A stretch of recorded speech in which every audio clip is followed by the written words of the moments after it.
Okay, I'd like to welcome everyone here and thank you all for coming this evening. At this time, I'd like to introduce myself. My name is Kathy Hauer. For approximately 6 years, I suffered with anxiety and stress, at which time I had body symptoms ranging from nausea, severe stomach pains, to sleepless nights, insomnia, and I avoided going places that were not in my comfort zone. And my comfort zone was getting to be smaller and smaller. Approximately a year and a half ago, I had a very serious injury which caused me a lot of anxiety. And with seeing the doctor for that and many other reasons over the years, they always told me I had to deal with my stress, but no one ever told me how to deal with my stress.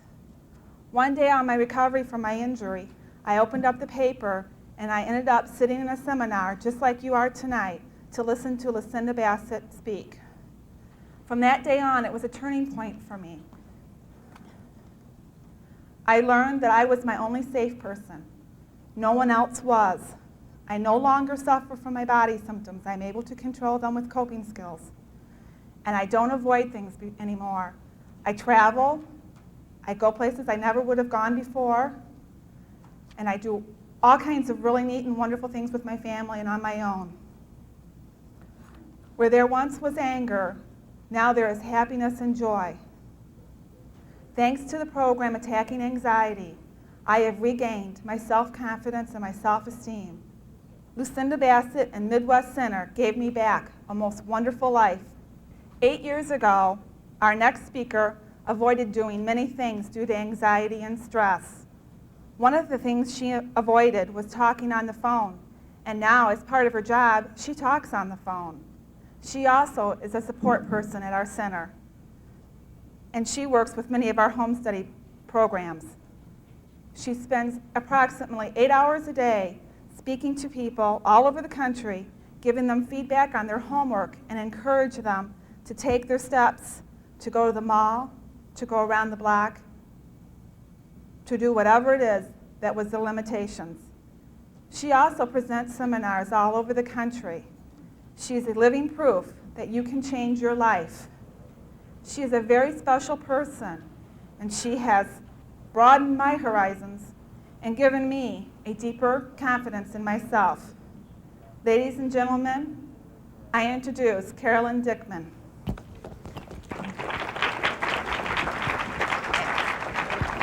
Thanks, everybody. I am a very, very fortunate person, one of the most fortunate people in the whole world, because I work with a crew of people that's unbelievable. Since I came to work for became recovered and went to work for the Midwest Center, I can't tell you what being around the encouraging, uplifting people that encourage me to do things that I'm scared to do, but to do them anyway and that I can do them. I can't tell you what that does for your self-esteem. Surround yourself with people that care about you. Surround yourself with people that want you to get what you want out of your life. Self-esteem is a very important subject to most people that suffer with anxiety disorders. We usually don't have very much self-esteem.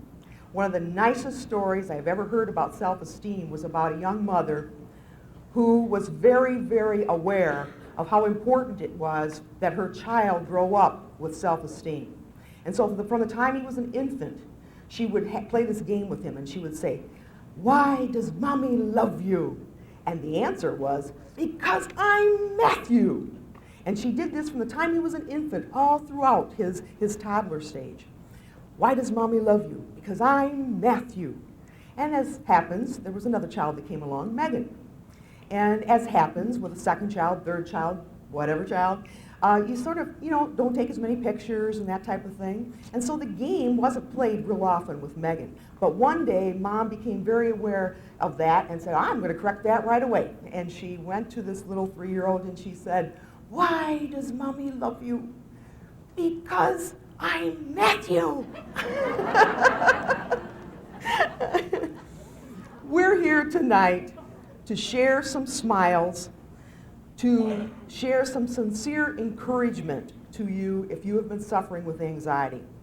In the very short time that we have together tonight, we wish to offer you new hope and help for those of you that are not living your life as you would like to because of anxiety.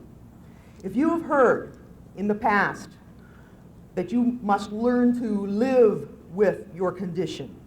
I'm here to share tonight that after spending 30 years of my life struggling with agoraphobia, panic attacks, anxiety disorder, depression, I am no longer struggling. I'm living proof that it's not a question of learning to live with this condition, but rather learning how to live. We could trade war stories until 4 in the morning, I'm sure, and I'm going to be very brief about my story. I began having panic attacks when I was 14 years old, and these episodes came and went in my life, throughout my life, on and off. The older I got, the more often they came, and the longer they stayed. At one point, I can truly say I was no longer living. I was merely existing. Toward the end of my experience, I spent my days tensed, as if a 20-foot ocean wave were going to roll over me at any moment, and I didn't know how to swim. I was taking aspirin every 4 hours for the pain in the center of my chest. I was drinking alcohol to take the edge off. I was avoiding anything that I thought might give me a panic attack. If you can relate to what you hear tonight, please look at us and know that there is hope and that there is help. I'm real. It was I that flew by myself to Manhattan and did the show Attitudes. It was I that last year spoke to 500 people in Phoenix, Arizona. I'm real, and I'm no stronger, and I'm no smarter than anyone in this room. And if I can change, you can change. It's time to take your life back. I wonder how many of you know that the #1 reason people visit their family physician is related to stress and anxiety. I wonder how many of you know that in this country, the #1 emotional condition, diagnosable emotional condition, is anxiety disorder. What do you think is one of the very top 3 prescriptions written in the United States? Anti-anxiety medication, you're right, anti-anxiety medication. And when we think about all of the serious disease and put that up there as a fact, it's pretty awesome. And if you ever had the notion that you were all alone, like I did for 30 years, and I better not tell anybody because if there was nothing wrong, the test came back all positive or negative, you know, and there's nothing wrong with my body, there was only one other place I could go to look for what was wrong. So I decided I better not tell anybody. And if you've been in that position and felt you were the only one in the whole world living like this, look around this room. Look around this room. There are 18 million people in the United States that suffer with anxiety disorder in some form. There's a reason why this room is full. There's a reason why 2 weeks ago there were 600 people that came to hear us speak in St. Paul. There was a reason why there were 800 people and we had to turn people away in Buffalo. And I personally will never forget the day that Lucinda appeared on the Oprah Winfrey Show. I was one of the people that was manning the 5 lines that came into our office for 13 hours. You're not alone. That particular TV show was the culmination of years of hard work and research on the part of our speaker tonight. At one time, she was unable to drive 3 miles from her home. She has literally used her life as a science project at times. Her tenacity and her strength led her to the answers that have enabled her to change her life. Then she did what any one of you sitting out there would do. She shared it with the rest of us. And she continues to share what she's learned with audiences all over the United States. She's very, very well known for her stress management presentations and sessions that she's given to AT&T, the Chrysler Corporation, Ford, McDonald's, and the list is too long, too many to mention. She's a member of the National Speakers Association, and she's just recently returned from the National Conference of the Anxiety Disorders Association of America, used to be called the Phobia Society of America, where she was a presenter for the 4th year in a row. I would like to present Lucinda Bassett.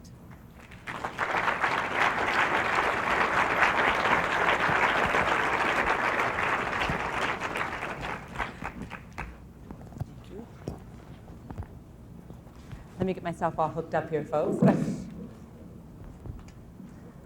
It's all right. Hi, Cleveland. How you doing? I am really excited to be here. You know, I have a little cartoon hanging on my desk, and it's got this picture of this big stadium, and there's a big sign out front, and it says, Seminar on Agoraphobia. And there are 2 people sitting in the audience, and all the chairs are empty. And the speakers are standing up on the stage and they're looking at each other and they're saying, good turnout, don't you think? And I think a lot of you are amazed that there are so many people here. And you shouldn't be, because as Carolyn was saying, statistically speaking, it is amazing how prominent this problem is. It is the #1 emotional problem in our country. 85% of the visits to the family physician are anxiety-based. People go in complaining of problems like, I don't know what's wrong with me. Sometimes I just can't catch my breath and I just don't know why. Or my heart pounds so hard sometimes it feels like it's going to pop right through my chest and I don't understand it. Or sometimes I just get this overwhelming sensation of depression. Or I feel like I just want to cry for no reason at all. The symptoms vary from heart palpitations to feelings of nausea to irritable bowel syndrome and diarrhea to just overwhelming feelings that you might lose control and embarrass yourself in front of other people. And if you've gone to the family doctor and been checked out, and by the way, on the profiles that we do on people that come to our clinic, that's usually what they do first. They start experiencing these symptoms, and it's usually sometime, somewhere in their life when they've been through some stressful event.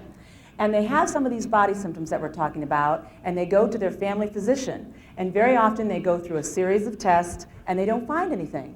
And so then they may go to another family physician because they think, no, they just didn't find it, there's something wrong. And they go off to another doctor, and they spend more money, and they have more tests, and they don't find anything. And then maybe by the 3rd or 4th doctor, and that's what happened to me, they begin to think, gee, maybe it's not physical. Maybe I need to see a psychologist or a psychiatrist or a good therapist of some sort. So they go off to a therapist. And what's happening now, a lot more therapists are more educated about anxiety disorders. But for a long time, a lot of people weren't familiar with the term agoraphobia or anxiety disorder at all. They really didn't understand how common it was. And for me, I ended up going to 5 family doctors. I went to one of the best psychiatrists in the city of Toledo, and I was completely lost. I had no idea what was wrong with me. And I remember going into this one family doctor, and I said, something is wrong. I have these strange feelings anymore, like when I'm trying to drive down the road, all of a sudden I have these overwhelming feelings that something awful is going to happen. And I can't really tell you what it is. It's just this overwhelming sensation of fear. And I'm just scared that I'm going to just lose control and maybe drive off the road or get in an accident or hurt myself. And I remember this one doctor saying, well, it's just stress, it's just stress. And I thought, well, what do I do about it? And one day I was so overwhelmed by it, I ended up in the emergency room. And this one doctor came up to me and he said, you know what you need to do? And he put a baby in my arms. This is what you need, honey. You need a baby. Well, I was 20 years old. I wasn't married. I have a 5-month-old and a 6-year-old, as I mentioned, and I know now that that's not what I needed back then, okay? And yet I went searching for answers, and I ended up in a group with a bunch of other people with a very expensive psychiatrist. And this psychiatrist, the first thing he said to all of us is, you are all mentally ill. Now, there is a big misconception about mental illness. You don't need to be afraid of mental illness. Mental illness is a very real problem, and if you took a look at every person and their genetic background, almost everyone has some type of problem with anxiety or depression, either themselves or in their background. We all have skeletons in our closet, and there's nothing wrong with that. And mental illness is something that we all need to understand more and be more comfortable with. However, we at the Midwest Center for Stress and Anxiety happen to think that anxiety disorder is not a mental illness. It is an emotional disorder. And it is one of the easiest problems to overcome with the right treatment. Unfortunately, very often what happens is people go to their physician and they might possibly be put on medication for anxiety disorder. And now we're speaking specifically about anti-anxiety medications. And anti-anxiety medications can be a very beneficial tool. The problem is that sometimes you have to take a little bit more over a period of time to get the same results. And I want to give you a little bit of an analogy here. If I had a sore on my arm and I looked down and I saw that sore, I'd think, oh, gee, that's kind of, interesting. I wonder where that came from. Well, I think I'll go get a Band-Aid. So I put a Band-Aid on that sore. And then about a week later, I look down and that sore is still there. So I'd take that old Band-Aid and I'd throw it away and I'd get another Band-Aid and I'd put that Band-Aid on the sore. And I'd say, gee, I wonder why that thing won't go away. And then it would start maybe itching around the sore. So I'd get another Band-Aid and I'd put that Band-Aid on the sore. And maybe that would help to stop the itching. Well, wouldn't I be ahead to go to a doctor and find out what caused the sore so that it wouldn't come back anymore? And that way I could save money on all those Band-Aids. I don't want you to think that I'm trying to put down any particular type of medication, because I'm not, and I don't want to scare you about that. But you need to think about this. The problem with certain types of anti-anxiety medication is that they give you a false sense of recovery, in that if you take it, it alleviates the symptoms, but it does nothing to treat the cause. Because the cause of your anxiety is very often the way that you react and respond to things that are going on in your life. I want to define the definition of anxiety. There is a misconception that anxiety is agoraphobia, or that agoraphobia is anxiety. Excuse me. And one woman here tonight asked me, are you going to be talking about other things too, other anxiety disorders, such as obsessive compulsive disorder? Well, there are a group of anxiety disorders that different people in the professional world refer to, such as post-traumatic stress disorder, obsessive compulsive disorder, panic disorder, agoraphobia, and generalized anxiety disorder. But over the past 10 years, what they've been doing is they've been realizing in tests and in clinical studies that a lot of people who have agoraphobia also have post-traumatic stress disorder. Or people that have generalized anxiety throughout their day also are experiencing anxiety attacks. And that really treating them is very similar, and a lot of these conditions run together. So we're here tonight not to talk about one specific one, but we're going to generalize all of them a little bit and talk about anxiety disorder. In our brochure is one of the most powerful definitions of anxiety disorder I have been able to find. And what it says, anxiety is a painful uneasiness of mind. It's on the front cover, on the inside cover, over an anticipated ill. Abnormal apprehension and fear, often accompanied by physiological signs such as sweating and increased pulse, by doubt about the nature and reality of the threat itself, and by self-doubt. Now, for those of you who have ever suffered with anxiety and depression, I'm sure you know that painful uneasiness of mind can sometimes be worse than physical pain. Have you ever been caught up in a real scary thought where you just sat there at night by yourself in bed and obsessed that maybe you had a disease and no one had found it yet and maybe you were going to die? Or have you ever sat by yourself in a traffic jam and thought, what do I do if I can't get out of here and I lose control of myself right here in public and I'm going to make a fool of myself? Or have you ever been going up an elevator and said, oh my gosh, there's so many people in this elevator, what if the elevator stopped and I couldn't get off? Have you ever been in an airplane and said, what if we get stuck in turbulence and I get sick and I can't handle it and I can't get off the plane? Or what if my husband would leave me and I would be all alone? A painful uneasiness of mind over an anticipated ill. That is anxiety.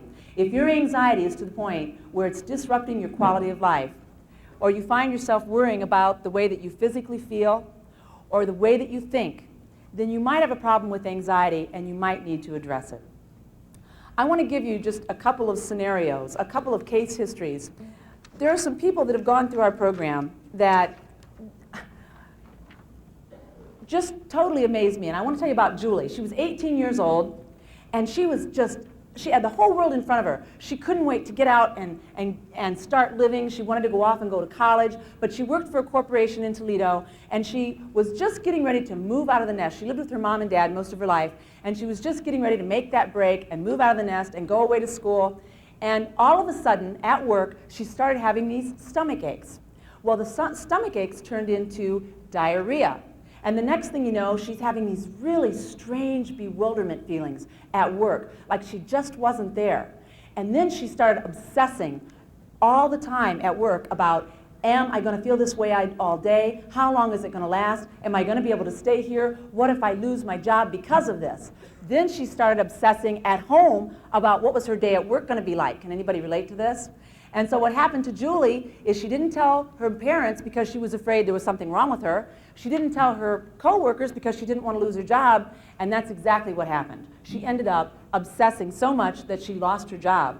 She couldn't go to work because she scared herself about going to work. She ended up in a psych unit of a major hospital on antidepressants and some anti-anxiety medication, and she was a mess, and she was scared. And it was anxiety. And it was anxiety about leaving her safe place, leaving home and going off on her own. And she finally came to the Midwest Center, and happily, she is now married. She lives in Philadelphia. She's traveling around in a sales job with an insurance company, and she's off all of her medication. And that's Julie. Now, there's Doug. Doug is a 56-year-old CEO of 4 companies in Michigan. And this is a very powerful man. But Doug has a hard time going through a car wash. Every time he gets in a car and goes through a car wash, his heart starts to pound like it's going to pop through his chest. His hands break out in a sweat, and he has this overwhelming sensation that he needs to get out of there, and he doesn't know why. And when people would come in on business, he couldn't sit in the back of cars. Here's this 56-year-old man who can't sit in the back of cars, cannot get on an elevator. It's anxiety. I was sitting in our clinic one night on a Sunday night. I like to go in on Sunday nights because the phones aren't ringing off the walls. And I was all by myself, and the phone rings. And it's this very gentle voice. And she said, hello. And I said, hi. And she said, is this the Midwest Center? And I said, yes. And I said, this is Lucinda. Can I help you? And she goes, oh, well, I didn't think there'd be anybody there. So I thought, well, why did you call? But I didn't say that. And I said, yes, well, what can I do for you? And she said, well, and she started to cry. And she said, I don't know where to begin. She said, my husband left me about 6 months ago, and both my kids are grown, and I don't have any working skills. I haven't worked since I was 20 years old, and I'm alone. And I don't know what's wrong with me, but every night I have nightmares. I wake up in a sweat, and I'm scared to death, and I'm afraid I'm going to die, and there's nobody here. And I'm afraid I'm going to die all by myself. That is anxiety. And then there's this guy who was one of my favorite guys in group, Big John. And I mean, this guy was like 6'5". And he came in and he looked like a motorcycle guy. And he was like, if you give me a hard time, I'm going to punch you out. This guy could not drive. Here's this big 6'5" dude who was afraid to drive to work. And he would come in and he was on 5 milligrams of an anti-anxiety medication that I will not mention, name, and moving his way up to 6 or 7. And he was scared to death. And you know what he did when he got home at night? On top of all that anti-anxiety medication, he drank. Because that's the only way he could cope with all of those body sensations of anxiety.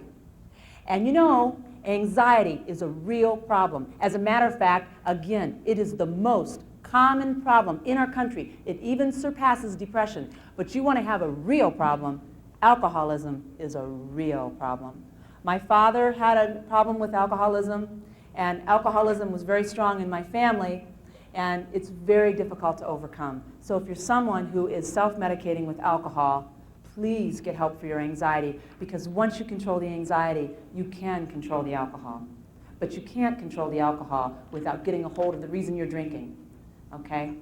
All right, just to give you some examples, there was one lady, I think, too, that was really interesting. You know, this lady was beautiful. She came into our clinic, and she had 3 beautiful girls, actually. One was off to college, a beautiful home, and a great husband. And to look at her, you'd think she had everything. But this person was never happy.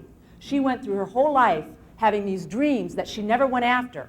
And now here she was in her 40s, and she blamed everybody around her for her unhappiness. She blamed her husband because she took care of him all these years. She blamed her children. I never went out and done what I wanted to do, and it's because of you. She blamed everybody around her for why, I see a lot of women in this audience smiling right now, for why she never went after her dreams.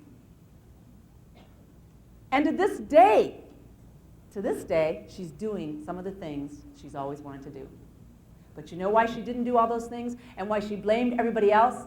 It was anxiety.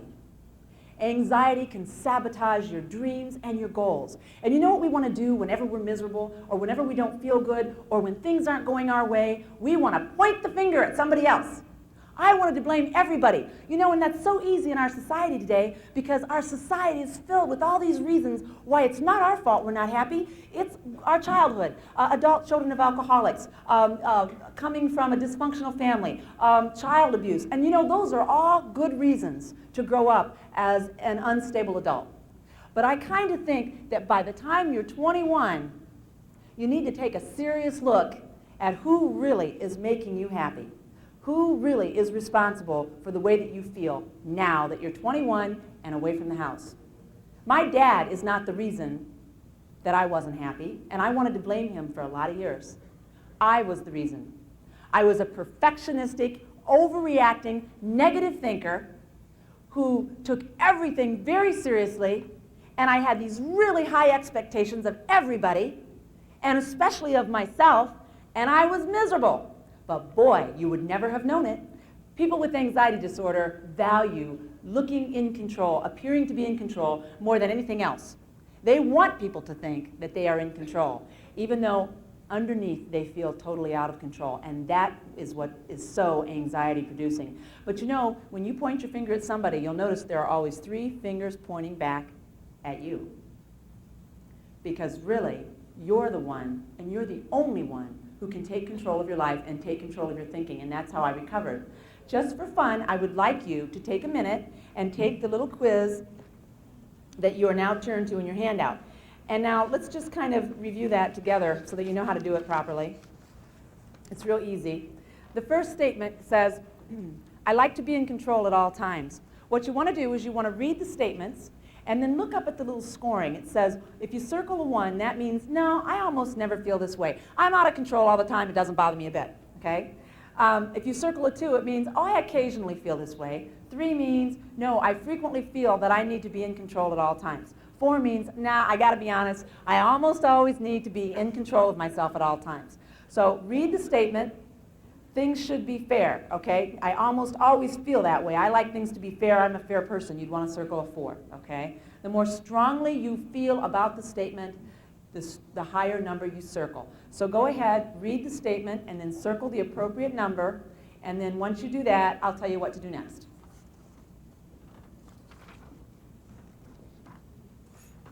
Okay, just for fun, we're going to just go over this little test and tell you a few things about yourself.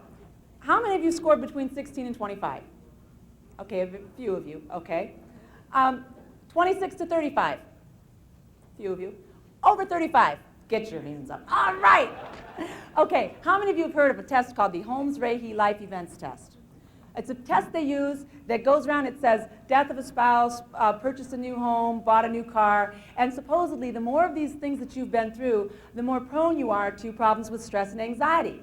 Well, they were giving this test all over the place, and it's a very nice test, but what they saw is they saw that some people were scoring very high on the test. They had been through a lot of stressful events, but yet they seemed to be very much in control of their anxiety.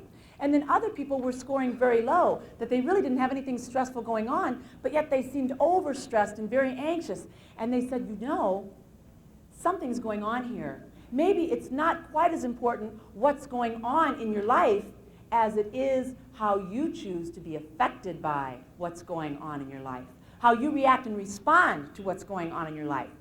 And this test says exactly that. The statements on this test are ridiculous. They're extremely perfectionistic statements. They are really fitting for someone with very high expectations. Let's take this a little bit further. If you circled a 3 or a 4 on statements 1, 4, 5, 7, or 9? Raise your hands. Well, hello, all you perfectionists, you. The more of these you've circled, the more perfectionistic you are. Now, perfectionism isn't all bad. You're one of these people that, your favorite song is My Way by Frank Sinatra. And you like the toilet paper to go over the top. And when people put it on the other side, you tend to turn it around. You know what I mean? You're one of these people that say, I better do it myself, because if I don't do it myself, it won't be done right. I remember my husband, David, I got so busy, I started asking him to please help with the laundry. And he did my laundry, and one of my very best sweaters came out about this size. I think he did it on purpose so I wouldn't ask him to do the laundry anymore. But, I was like, ah! And I had to step back and say, okay, now wait a minute. If you want him to do the laundry again, you need to take the time to explain to him that you don't put wool sweaters in the dryer. So that's what I did. Okay, if you circled 3 or 4 on statements 3, 6, 8, 10, 12, or 14, raise your hand. 3, 6, 8, 10, 12, or 14. You need to be more assertive. Without question, a lot of your anxiety is coming from not being assertive. And these are skills, folks. These are things that you, somewhere down the way, just haven't learned yet. If you circled a 3 or 4 on statements 2, 5, 7, 9, or 10. 2, 5, 7, 9, or 10. Raise your hand. Okay, you have very unrealistic expectations. And you're someone who's easily disappointed, and that's where some of your anxiety comes from. Just one more. If you circled a 3 or 4 on statements 2, 8, 10, 12, 13, and 15, any of those, you feel sorry for yourself way too often, and you tend to see yourself as a victim. Now, this little quiz, don't take it too seriously. It's just a way to show you that so often we want to say, the reason I'm so stressed out, it's my husband. That's what it is. He drives me crazy. He comes home every night, he's 2 hours late, I don't know what he's doing, or he expects dinner on the table and I'm working full time and he doesn't clean the house, and when he cleans the house, he leaves crumbs all over the counters, or it's the kids. I don't know why it is when I'm at work, I'm as calm as I can be. Somebody says, you want to do this for me? You want to do that? Yeah, no problem. But when I get home, a spilt glass of milk can send me over the edge. And I scream and I yell.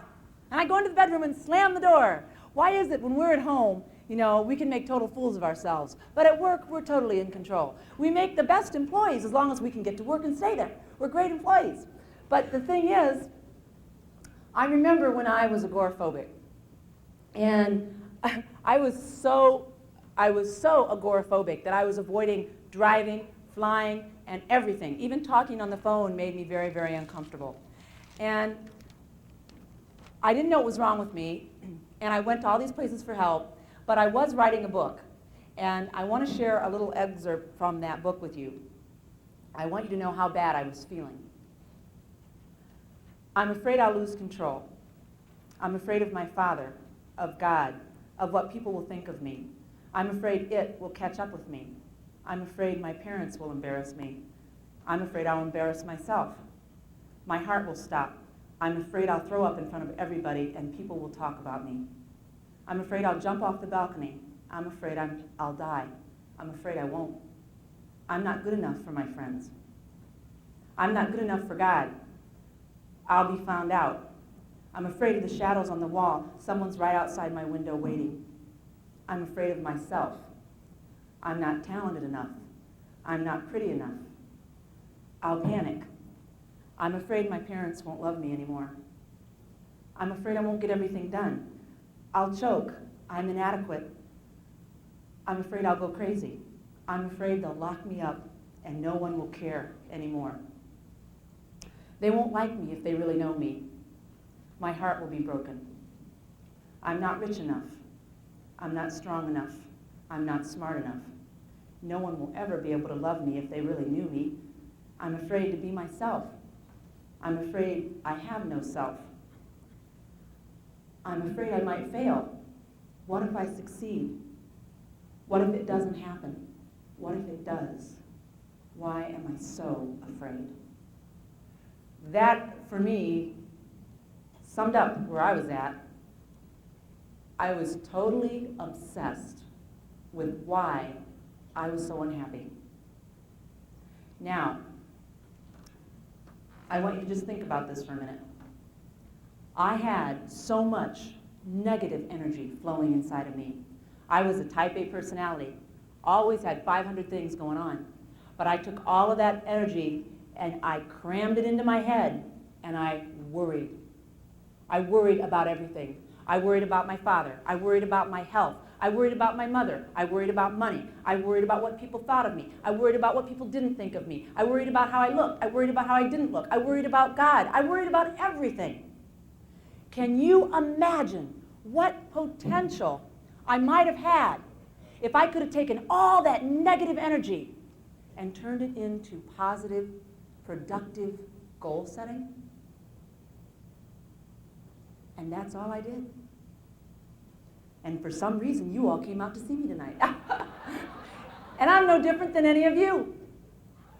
And I never thought of it like that. I still have all the energy I had before, but now instead of wasting my precious present moments, as Carolyn talks about, worrying and obsessing about everything that's out of my control anyway, I spend that valuable time organizing and planning and goal setting. Do you know that worriers are fabulous goal setters? Because all worry is negative goal setting.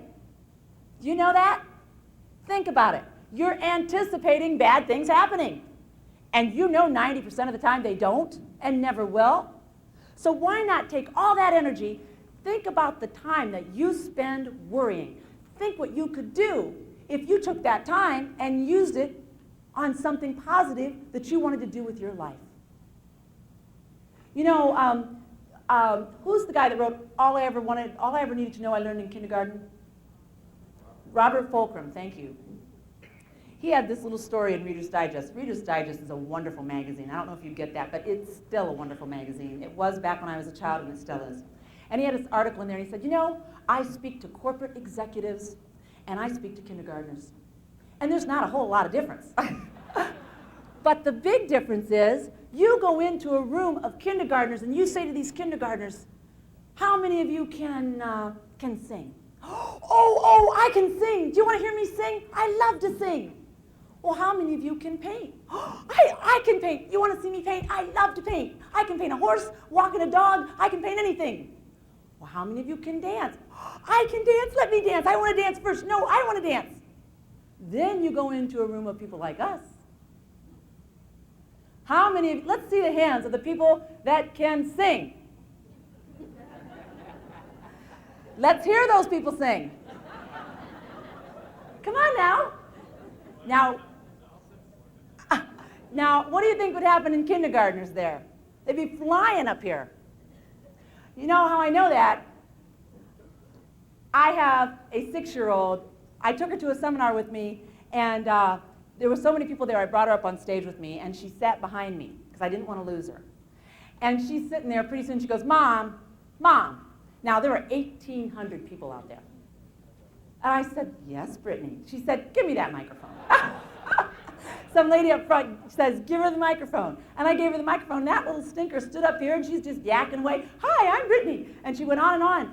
They don't have any fear. They don't have a lot of negative input. Some do, but a lot don't. Where do they get that negative input? What happened to you, to all of us, that now when we're 20, 30, 40, 50, when I say to you, I want to hear you sing. Well, come on, how many of you dance? Now, see, no one's putting their hands up because I said, they know I'm going to say, I want to see you dance. Well, everybody dancing out of here. But what happened to us in that 20-year period? You know, I do a lot of seminars for Chrysler and Ford and AT&T and different companies. And I have to go into a group of people who have been laid off from their jobs, and I have to convince them that this might be a positive thing in their life. You talk about stress. And one of the things I do is I say, if I were a fairy princess and I could say to you, I've got a magic wand, and I'm going to tap you on the head, and you can be anything you want to be. You can do anything you'd want to do. What's your dream? You know what amazes me? A lot of them don't have any. They're in their comfort zone, as Kathy mentioned. If you are in a comfort zone and you're happy there, great. How many people do you know that are happy? And what's happiness anyway? I'm pretty happy.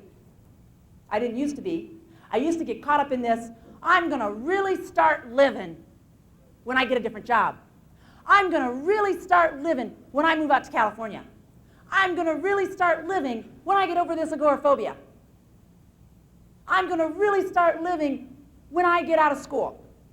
Well, guess what, folks? This ain't no dress rehearsal. This is it. You better be living right now in your precious present moment. And that's hard for people with anxiety disorder because we are constantly worrying about the future or dwelling on the past. And it is such a waste of time. We go in and we train big corporations how to think differently because a lot of doctors agree on a lot of things. And they disagree on a lot of things. But one thing that most people who deal with anxiety disorder agree on is, yeah, there are 4 factors you have to take a look at when you're dealing with anxiety disorder. Genetics. Do you have a family member or a parent who had a problem with anxiety disorder? Environmentally, what was your life like as a child? Were you exposed to a parent who was nervous and anxious and overreacted to things and maybe avoided certain things or took nerve medication? Okay. Also, you have to look at the biochemical factor and your biological makeup. Is there anything physiologically going on in your body that might be causing some of this anxiety? But most importantly is the psychological aspect, the personality traits. And if you look in your handout on page 1, profile sheet, this is the most important message that I want you to get tonight. We so often want an easy way. We so often want somebody to make us feel better. We want somebody to make us happy. This is it, folks. You make yourself happy. You make yourself feel better. Yes, go to the doctor. Find out if there's something physically wrong. But if you can relate to what I'm talking about tonight, you can control your own feelings. You can control your own emotions, and you, only you, can control your own anxiety and probably alleviate it. You're never going to eliminate it completely. If you're alive, you're going to have anxiety, and you're going to have stress, but you can use it for something positive. All these people that you heard from tonight, and there's a lot more that you didn't that came along tonight, had problems with anxiety, and now they're just doing all kinds of things that they never dreamed they would do before. And it's because they changed the way they think. No, it's not a physical reason. If you've been to the doctor and there's nothing physically wrong with you, which is the first thing you want to do, then there is a good chance it's the way that you think. It is the way that you think. If you're not doing something in your life that you want to be doing, whether it's getting out of a bad relationship or taking a chance with your career or going after a dream you've always wanted to go after, you know what's holding you back? Anxiety. It sabotages you. You know what anxiety was for me? It was my excuse not to. It was like, well, I can't. I have this anxiety. I was in a bad relationship, but if I got out of that relationship, I wasn't sure I could take care of myself. And I always had this dream to kind of move out to the West Coast. But gee, what if I moved way out there and I lost control of myself? Who would help me out? And what if I always wanted to change careers, but what if I did that and my anxiety got worse? So it was my great excuse not to. And you need to think about that, because if you get over this problem, you have no more excuse, do you? Maybe you'll be up here next year instead of me. Let's look at this profile sheet. The personality traits on this sheet are extremely important. People with anxiety disorder have all the different things we talked about, and they're all different. But they all seem to have various symptoms, and that's an inner nervousness, heart palpitations where their heart pounds real fast, that feeling that there's just something bothering them and they don't know why. They feel agitated. Some people have panic attacks where they just feel like they've got to get away, they've got to get out. Some people don't. Some people think they don't. Some people just have anxiety all through their day, a lot of what we call generalized anxiety. Some people, it'll come and then it'll go away for years at a time and then it will come back again. Okay? Perfectionist. Extremely analytical. We think and think and think. You think too much. People with anxiety get into trouble when they don't have anything to do. When they've got time on their hands, they make themselves anxious because that's when they start obsessing. And we are all obsessive thinkers. Sensitive to criticism. No one has to put you down. You put yourself down. Again, obsessive thinkers, emotionally very sensitive people. They make great friends, very supportive people. They're always there for everybody else, but they're also very easily manipulated because they are so sensitive. You know, I could never figure out, why do very sensitive people like us marry insensitive, obnoxious people like you guys? No. I have this husband, and bless his heart, when I was agoraphobic, he used to come up and he'd pick me up to go out on a date, and I was no fun at a date, folks. For one thing, somebody's got to talk about it, it might as well be me. I had irritable bowel syndrome, all right? And every time I would eat anything, I felt like I had to go to the bathroom. So we'd go out to a restaurant, and first of all, he'd have to twist my arm to go to the restaurant, and I had to drive because I had to feel like I was in control of the car. Then we'd get to the restaurant, and I had to sit right by the door, and then I'd be starving to death, and I wouldn't eat. And I'd say, aren't you hungry? Oh, no, really, I'm not hungry. And I'm starving to death. And David, bless his heart, he stuck by me. I remember one day he showed up at my apartment with these people in this little Volkswagen, and he said, come on, we're going to go to this art festival. And it was 2 hours away, and he wanted me to get in the back seat of this Volkswagen and go 2 hours. And I didn't know why I couldn't do it. I just knew I couldn't. So I got mad at him and threw a fit and acted like, why didn't you tell me? Well, this wasn't planned. Well, I can't go. Go away. I don't ever want to see you again. And he'd say, geez, what is wrong with you? And so when we got to know each other a little better, somehow he kept coming back, and I don't know why. I finally said, I have this awful feeling inside. I got to the point, I remember one night when I was sitting on the couch, and I called him up because I had come home and I'd had an awful day. And I came home and I was feeling really anxious. And I turned the TV on. You know how you turn the TV on just because you want to hear another voice? You want somebody, like somebody's in the house with you? And so I turned the TV on and I'm sitting there and I'm totally anxious and scared and obsessing again. How long is this going to last? How long am I going to be like this? Am I going to feel this way tomorrow? And there's a woman sitting on this television and it's a black and white show and she's going,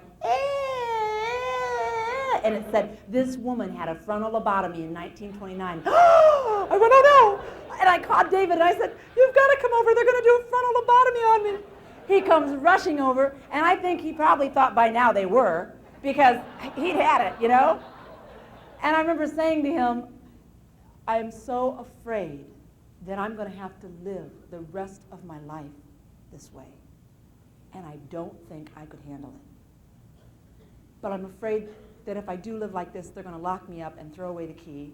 But I'm afraid that if I die, I'm so afraid of death, I don't want to die. I don't see an answer. And he just shook his head because he didn't know. He didn't know what to do. He didn't have the problem. He's Mr. Insensitive. This lady that I don't even know that well, I just moved into town. David's born and raised there, so he's a local blood, so everybody likes him. But I'm the new kid on the block, and I didn't know anybody. And we walk into town, and this lady comes up to me on Main Street, and she goes, Lucinda! And I said, hi! And she said, you know, honey, and then she said, and I know people who don't like me, and I know people who don't like you. I mean, I just moved in, right? What do you want to say to something like that? What do you want to say to that? Who? Why? And you know what? I stood there and I backed up and I thought about it for a minute, and I thought, I don't care. I can't please everybody, can I? I mean, there's just nothing I could. I want this handsome gentleman to stand up for me. Could you stand up for me, sir? Yes, you. Thank you so much. And come over here. What's your name? Dan Presley. Dan Presley. That explains it, okay, guys? All right, turn around, Dan. Now, see what a handsome man Dan is here? Okay, now can you imagine if Dan went in tomorrow to the office, and Dan went out, his name is Presley, so we'll just take this to the full hilt here, and bought a black wig, and a nice big thick one like Elvis, all right, and stuck it on his head. Now, he may go in there, and some people might say, Dan, what would they say to his face anyway? What would they say? Oh, yeah, Dan, yes, very nice, yes. What would they say behind his back? Oh, my God. You know, but actually, if it was nice, maybe Dan could just dye his hair black. What would you think then? Now, be honest. No, but now some people are thinking, well, you know, yeah, it might be nice. This must be, is this your girlfriend up front here? Yes? You know, some people might think it would be nice if he dyed his hair black. And some people would say, yuck. So the only thing he could do to please everybody would be to dye half of it black and leave the rest of it like this. Right? Thank you. Tomorrow. Let's give Dan a hand for participating. He said he's going to try that tomorrow. And as silly as that is, how often do we go to almost that length to please people? Think about this one. How often do you wear yourself out to please somebody you don't even like? I spent the better part of my life trying to please somebody that I didn't even like. And then I stepped back one day and I said, I don't really like that person. I'm going to stop trying. You know, when I was agoraphobic, there is no way I would have dreamed in a million years that I would have gotten up here and talked to you. And you know the biggest reason I wouldn't have done it? Because what if you don't like me? And some of you probably already don't. I don't want to know, but some of you probably already don't. And you know, who knows why? Maybe it's because I'm a brunette. Maybe it's because I got big lips. Maybe it's because I talk about irritable bowel syndrome. I don't know. But the thing is, some people are going to like you. 20% of the people are going to like you because they like the fact that you don't have your hair dyed black. And the other 20 aren't going to like you because they prefer your hair dyed black. And 60%, they can go either way. And that's my favorite kind of person. They just let you be an open book and they say, hey, you tell me who you are. But it's just the way it is. People judge you before they have a chance to know you. So you need to stop worrying about what people think of you. Because you know what? You shouldn't have to try so hard to be liked. It's like how many men drive those big pickup trucks, you know, with the great big wheels, right? And some women would look at those trucks and men and go, wow, that is fabulous, that is beautiful, it's a hot rod. And that is a wonderful piece of machinery, right? And so this guy gets out of the truck and he's got his boots on and he's feeling good and he's looking good, and some woman would pull up and go, now that is my kind of guy. Now another woman might pull up and say, oh, no. I'm not into hot rods and I don't like those boots. So they've already made up their mind, haven't they? By the car that he drives and the boots that he wears and who knows what. And the point is, we are people pleasers. We want everybody to like us. We want everybody to think we've got our act together. And you need to stop trying so hard because no matter what you do, you can't please everybody. So we have high expectations of ourselves. We're very easily irritated, but we only show our anger to our family. We would never show our anger at work. We want everybody at work to think we are totally together, okay? And this is probably one of the biggest understatements on the whole page. We have a tendency to overreact to things. We are the biggest overreactors in the world. Low self-esteem, even though you may think you think highly of yourself, lots of people with anxiety disorder really don't. Hypochondriasis, a lot of people with anxiety worry about their health and need to appear in control at all times. One man who went through our program said, I feel like a duck on a pond. I'm just floating along kind of calmly, and I look totally at peace, but if they could just see my feet underneath going 90 miles an hour. And that's kind of how we are. Inner nervousness and guilt-ridden. You can easily be made to feel guilty, and we're very sensitive to negative stimuli. You shouldn't watch shows like Friday the 13th and that kind of thing. One of the things that you need to know is that we're very sensitive to certain types of foods. How many of you drink coffee? All right. People with anxiety disorder tend to have an inner nervousness, and caffeine is a stimulant, and coffee will make you more anxious. Matter of fact, the worst thing you can do is get up in the morning, have a cup of coffee, eat a jelly donut, and light up a cigarette. You want to have a real bad day, go ahead and try that one. Because although nicotine has a way of calming you down if you're addicted to it, it's very psychological in that you're telling yourself, I'm really stressed, I'm going to have a cigarette so you feel better. But actually it depletes certain vitamin B from your system and actually will make you more anxious and nervous. Sugar is a stimulant, caffeine is a stimulant, and you really need to watch your intake of both of those things. If you have a problem with irritable bowel syndrome, one of the best things you can do is eat raw bran. Now it looks like sawdust and it tastes like sawdust. But you can buy it at your grocery store in a big bag and it's like 69 cents a pound. But I want to warn you, when you eat bran, it will give you gas, all right?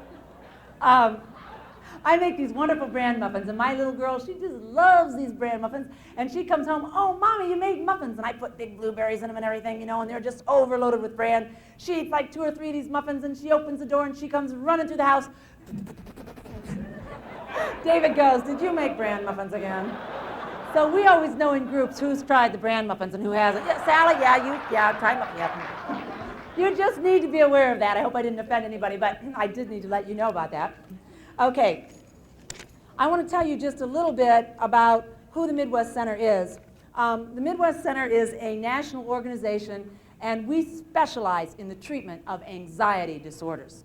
We are a very powerful organization in what we do because we have a lot of fabulous people working with us that are recovered from anxiety disorder. As a matter of fact, for a long time that was a prerequisite. You didn't work with the Midwest Center unless you had gone through the program, because we wanted you to know our philosophy. Well, what happened was, once we started treating people in our clinic, people started coming from 5 and 6 hours away to get help because they'd been through so many things that didn't work, and they came to our clinic for answers. So then we created a home study program, which is cassettes and written materials, and we started offering that around the country.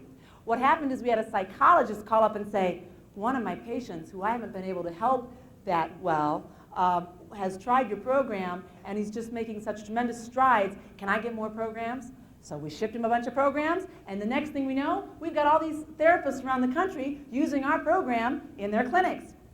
The most exciting thing to me, though, and my biggest success, was I had a couple family members who were hospitalized for various problems that were alcohol-related, and I was very disappointed in the help that they got. And I had one of my very good friends a long time ago go into a psych unit for depression and anxiety, and I was very disappointed with what I saw there. They had her throwing little fish into a basket and making little wall hangings. And she said to me, Lucinda, am I that sick? Is that all I can do? That really scares me. And this is a professional woman. And I went in and I said to her, this is not good. I started teaching her all the things, all the coping skills in this program. And it was so funny because I'd go in there and sit down and talk to her, and people started coming and sitting around us and listening to what I was saying. And I walked out of there and I said, someday, I'm not a doctor, but I'm going to make a difference in these psych units because they're not getting what they need. They need something that's going to change the way that they think so that they stop seeing themselves as a victim of the outside world and seeing themselves in control of how they're feeling. They need something tangible so that when they leave here, they can go on learning and growing and getting better. Well, our program, Attacking Anxiety, is now going into psych units. And that was a lot of work. And we're making it available in mental health centers so that we can help the financially deprived all around the country get help when nobody else will. And we're really excited about all the things we're doing.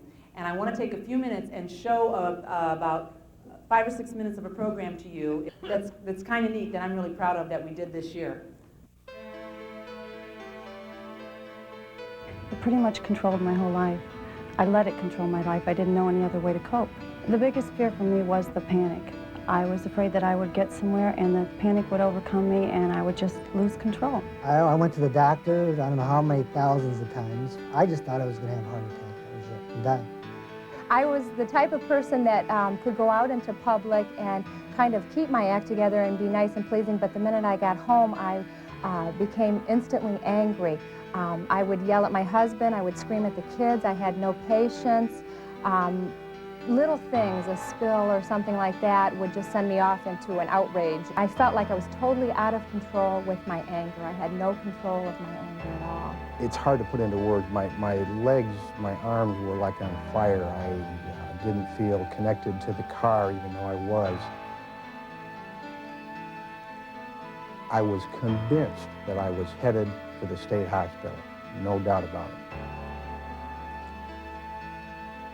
It was a very terrible experience to go through. Anxiety disorder is the #1 emotional problem in our country today.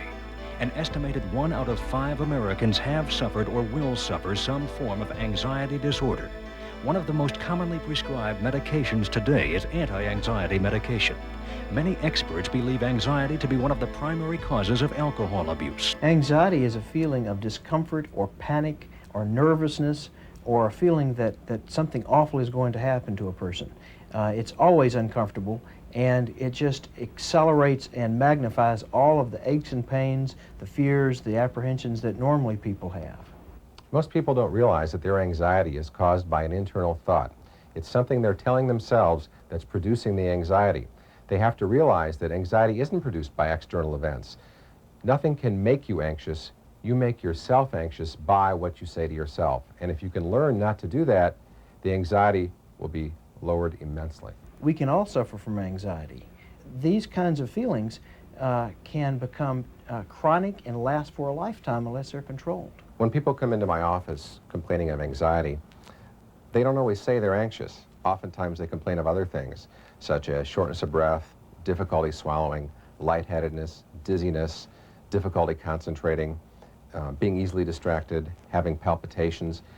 These are things that are universal with people with anxiety. Not everyone has every symptom, but a lot of people will have one or more of those symptoms, and they're very disturbing to individuals because they feel that they're of a serious medical nature and they want immediate answers and immediate help for what they perceive to be a medical problem, not really realizing that the problem may be based in anxiety. I was always concerned about, am I going to die? Am I going to faint? What's wrong with me? Am I going to flip out? My head doesn't feel right. I was always dizzy. So many of my mornings were just miserable. I would wake up and my heart would start to pound and my chest would hurt, just an unbelievable tightness in my chest.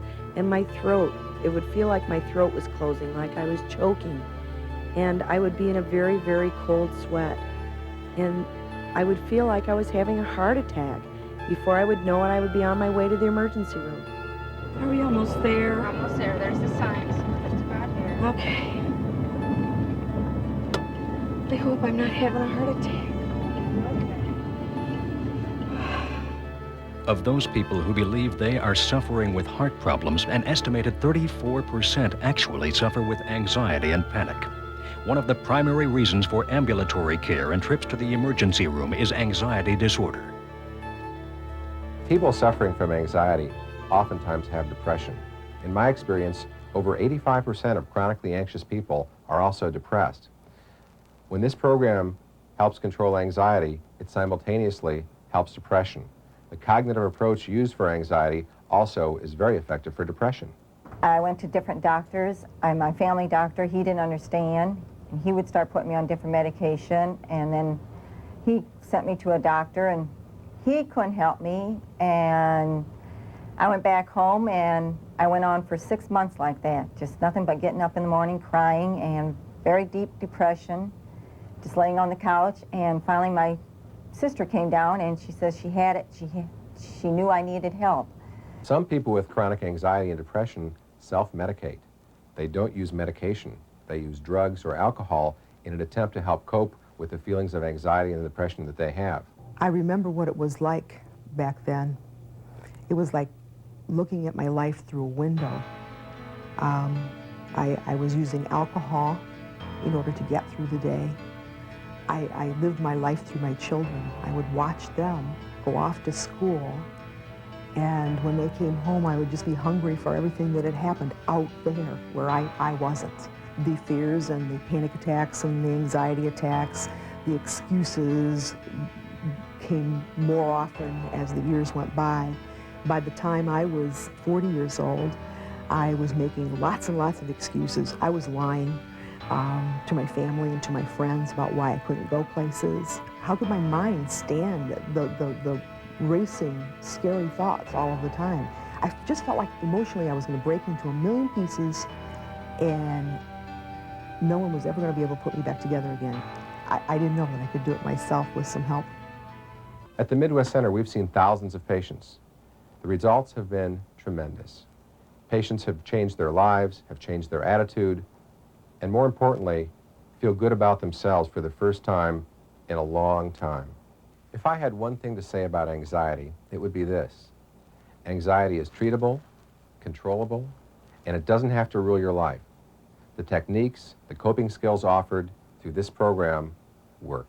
You can't always control what's going on around you, and it's very difficult to control another person. But you can control how you are affected by what's going on around you. You can control your reaction and your response to another person or situation, and that's the key to controlling anxiety. I saw a television commercial in the Midwest Center, and they started naming all the symptoms and everything, and I'm going, that's me. I was watching TV and there was an ad on there, and somebody was talking about me, and I cried, and I thought, maybe I'll take one more chance. I'll take one more chance and I'll go for help. I'm now in the program.